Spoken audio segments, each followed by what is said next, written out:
Bonjour et bienvenue sur cette vidéo du Grand Banquet. Aujourd'hui on inaugure un nouveau format de vidéo qui m'a été inspiré par ma manière de demander des nouveaux bouquins à mes libraires préférés que sont Renaud de Série B et Cathy de BD Ciné.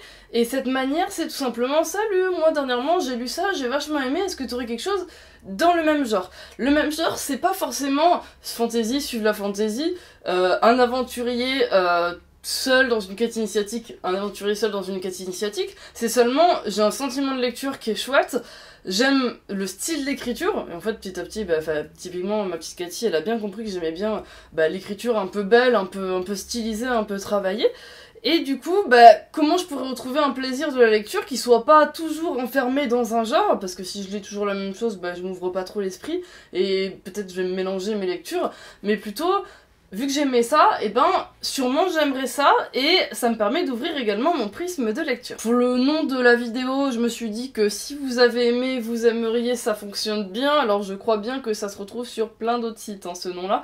Mais je trouve que du coup, c'est assez direct, et je pense que là, vous comprenez assez vite ce que vous trouverez dans la vidéo, tout simplement. On commence du coup tout de suite avec ce nouveau format, où j'ai envie de vous dire que si vous avez aimé Le Seigneur des Anneaux et Bilbo le Hobbit, je vous montre juste rapidement mon édition trop belle que m'a offert ma maman qui brille. Bon quand j'avais 7 ans, c'est pas celle-là que j'ai lu, le mien il est tout abîmé, mais voilà, celui-là il est drôlement joli en petit coffret.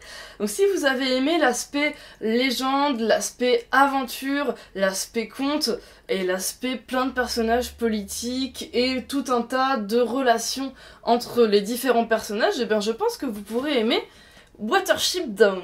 Watership Down, qu'est-ce que c'est? C'est un bouquin écrit par Richard Adams et édité chez Monsieur Toussaint Louverture qui fait de merveilleux et beaux romans et BD. Une des dernières BD que j'ai immensément adoré chez eux, c'est Moi ce que j'aime c'est les monstres, dont je vous reparlerai ici. Après ça a cartonné, ça a eu le grand prix à Angoulême cette année. Et du coup, et Monsieur Toussaint Louverture d'ailleurs, un des commentaires, il y a pas très longtemps, j'ai pas retrouvé le nom, m'a dit que justement tous les bouquins étaient super chouettes. Je dois avouer que j'ai pas lu tous les bouquins de chez eux, mais en tout cas jusque là je suis assez comblée. Watership Down, c'est l'histoire de petits lapins qui vivent dans une garenne. Et là vous vous dites pourquoi elle parle de ça alors qu'elle nous parle, elle nous introduit le bouquin avec Le Seigneur des Anneaux. Aucun rapport. Et vous avez raison, jusque là des petits lapins, ça fait un petit peu roman jeunesse, un peu facile à lire tout ça. Mais ces lapins, ils vivent dans une garenne, et c'est les lapins qu'on va suivre, les deux héros, ils vivent en périphérie de la garenne. En fait, c'est une grosse garenne où les plus forts vivent au milieu et mangent au mieux, et ceux qui sont au plus loin sont souvent les plus faibles, ceux qui protègent pas le roi des lapins, quelque chose comme ça, et du coup qui vont manger moins bien, être toujours plus faibles et devoir toujours se débrouiller tout seul.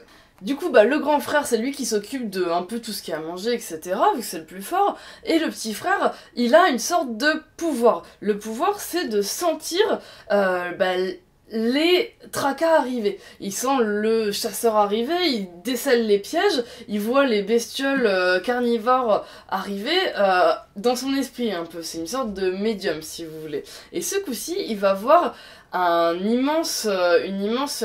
une zone noire arriver sur leur garenne, un grand malheur, et il l'annonce tout peureux à son grand frère. Le roi, quand il les reçoit, il veut bien les écouter, mais très rapidement, il se moque d'eux et ne fait rien. Évidemment, bouger toute la garenne sur la vision soi-disant d'un fou qui, de toute façon, vit pas très bien dans cette garenne, pourquoi tout changer?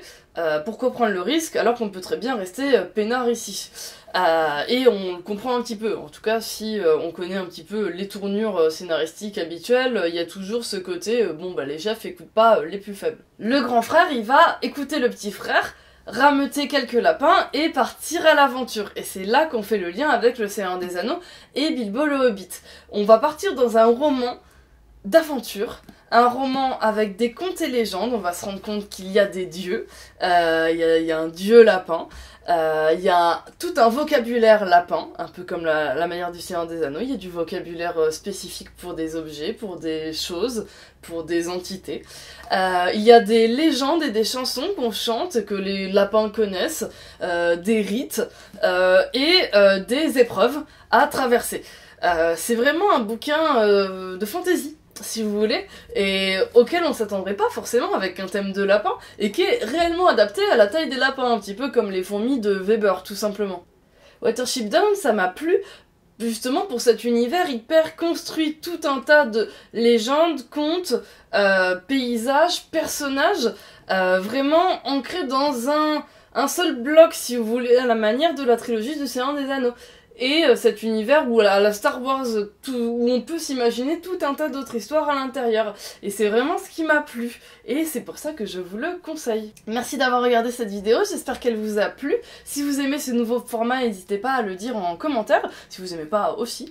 Et si vous avez des conseils par rapport à ce genre d'univers-là, n'hésitez pas non plus à le partager à tout le monde en commentaire. Moi dans tous les cas, je vous dis à très bientôt. Vous pouvez me suivre sur Facebook et sur Instagram. Et moi je réponds aux commentaires et puis à bientôt dans une nouvelle vidéo. Salut!